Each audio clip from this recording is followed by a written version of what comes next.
Volet numéro 5 de notre série Apprendre le kitesurf plus vite, et on se retrouve aujourd'hui au lac du Salagou dans l'Hérault et on va parler justement ensemble de apprendre le kitesurf en lac, avantages, inconvénients et pour quel type de profil cet apprentissage est le meilleur. On est parti pour ce nouveau volet de la série Apprendre le kitesurf plus vite, let's go!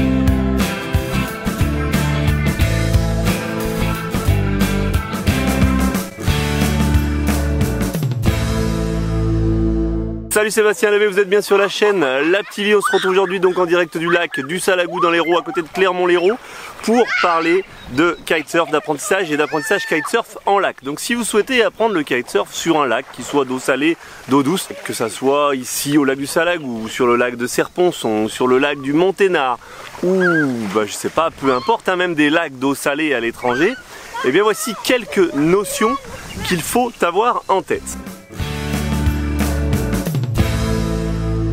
La première chose, c'est qu'essentiellement, la plupart du temps dans les lacs, sur les lacs, on va apprendre le kitesurf en dépose dans l'eau, c'est-à-dire avec la même méthode que la dépose en pleine mer. Donc, forcément, cet apprentissage-là risque d'avoir quelques lacunes en ce qui concerne les manœuvres au sol. Attention donc, si vous passez par un apprentissage en lac, de bien compléter cet apprentissage par un cours sur la plage ou sur un spot d'eau peu profonde pour revoir tout ce qui est manœuvre sur la plage, décollage, atterrissage avec les autres en configuration classique. La deuxième chose qu'il faut savoir quand vous pratiquez en lac, c'est que la plupart du temps, du fait des reliefs alentours, et oui parce que en général un lac est encaissé dans une vallée et entouré de différentes montagnes, vous allez être confronté à soit du vent très rafaleux, le vent météo va être rafaleux parce que forcément il va passer dans différents reliefs, et donc ça peut compliquer votre apprentissage, en particulier en termes de sensations, de points de confort, et donc rallonger un peu votre apprentissage du fait d'une difficulté à avoir des sensations claires en barre. À l'opposé de ce vent météo qui va être perturbé, vous allez souvent avoir en lac du vent thermique. Et là, c'est un des gros avantages de l'apprentissage en lac, c'est que sur les périodes comme les mois de juillet, août, ou sur la côte, en mer, vous pouvez avoir une absence de vent. Sur les lacs, dans les terres, en général, vous allez avoir un phénomène de thermique qui va se mettre en place. Pourquoi un thermique? Tout simplement parce que l'eau est fraîche et parce que le soleil chauffe sur les terres alentours. Du coup, presque tous les après-midi, c'est thermique garanti. Si donc le lac a un avantage, c'est bien là-dessus, c'est sur les périodes d'été, sur les périodes où le vent peut être moins constant sur les côtes, il va offrir la quasi-certitude de pouvoir kiter tous les après-midi. Alors l'un des désavantages du thermique, par contre on le sait, c'est qu'il faut être là à l'heure, au moment où ça démarre, et il ne faut surtout pas louper le créneau parce que forcément il est un peu plus réduit, ce n'est pas du vent météo, et en général on va avoir 3 ou 4 heures de thermique. Bien entendu, l'apprentissage par thermique, lui aussi, va se faire souvent avec de la dépose bateau. On va vous remonter en haut du lac pour faire ensuite une descente suivie et sécurisée par le bateau.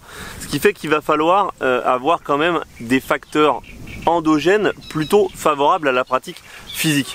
En effet, en lac, vous allez avoir une pratique beaucoup plus physique que si vous étiez en eau peu profonde, puisque vous allez être la plupart du temps avec de l'eau jusqu'au cou, ce qui fait que vous allez devoir puiser plus dans vos ressources. L'apprentissage en lac s'adresse donc plutôt à des personnes endurantes, bien préparées, de manière à moins fatiguer ou fatiguer moins vite, et elle s'adresse aussi quand même globalement à des personnes capable d'être relâché, calme. Pourquoi? Comme je l'ai dit, si vous apprenez par thermique, qui va quand même être le vent dominant que vous allez exploiter dans vos cours en lac, et en particulier en lac de montagne, vous allez être avec des gros kites, avec du vent qui est quand même léger, et il va falloir être capable d'être doux en barre pour pouvoir manipuler votre aile et créer du vent apparent pour renforcer le vent thermique. Donc voilà, l'apprentissage en lac propose différents avantages.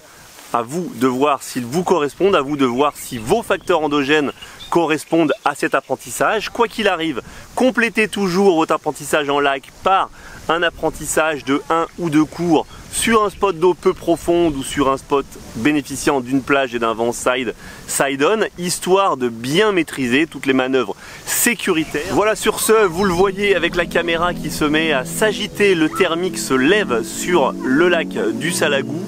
Il est 16 h et on commence à atteindre, à mon avis, un bon 15 nœuds. Je vais donc me mettre à l'eau, je vous dis à très bientôt pour une prochaine vidéo de cette série Apprendre le kitesurf plus vite. D'ici là, n'oubliez pas, life is a beach, alors on se prend pas la tête et on en profite. Je vous dis à très bientôt, ciao.